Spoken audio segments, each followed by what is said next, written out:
Okay, to go ahead and get into the theorem, this will show us a lot of pretty valuable properties of ordinals and tell us kind of what these things are.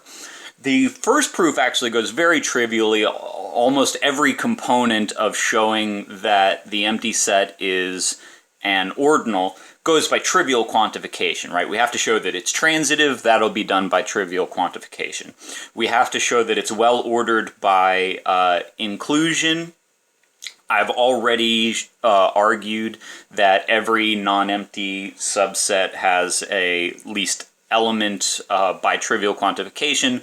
All the other well-ordering properties, anti-reflexive, transitive, and commensurable, they all go by trivial quantification. So in fact, I won't discuss that in any more detail. It should be pretty obvious.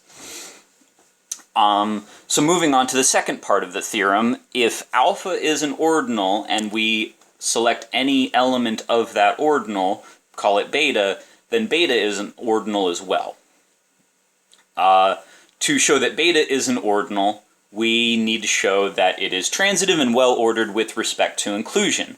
To begin with transitivity, that means we're trying to show that if we select any element that we would like to prove, that it is a subset.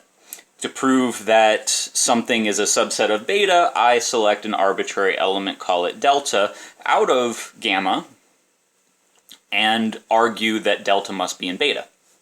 Well, we have that alpha is itself an ordinal and therefore well-ordered by inclusion, and therefore we can get at least this chain of less thans.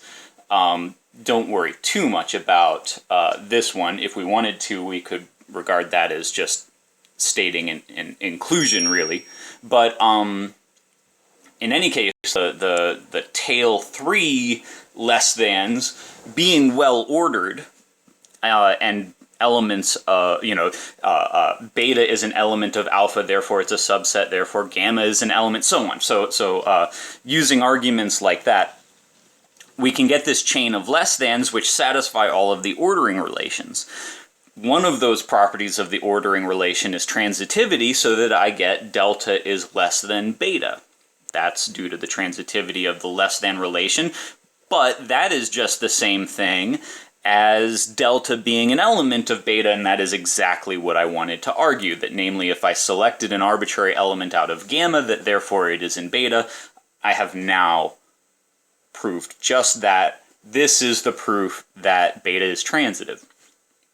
Okay, now we want to show that beta is well-ordered by inclusion. Start with anti-reflexivity. If we select any element out of beta, then since beta is in alpha, therefore it's a subset, therefore gamma is in alpha, okay. Alpha is well-ordered by inclusion, and now using that property inheriting from alpha, gamma cannot be less than gamma, right? Because alpha's well-ordering properties imply anti-reflexivity for it. So there you have it. An arbitrarily selected element out of beta must have the anti-reflexive property. This is basically a model for how you would show all the other properties, right? You also have to show what? Transitivity of the less than relation and also commensurability, but again, they're all going to go by selecting some arbitrary elements out of beta, inferring that they're in alpha, and then using the corresponding properties of alpha. So that's how the rest of the proof goes. I'll pick up the further parts of the theorem in the next video.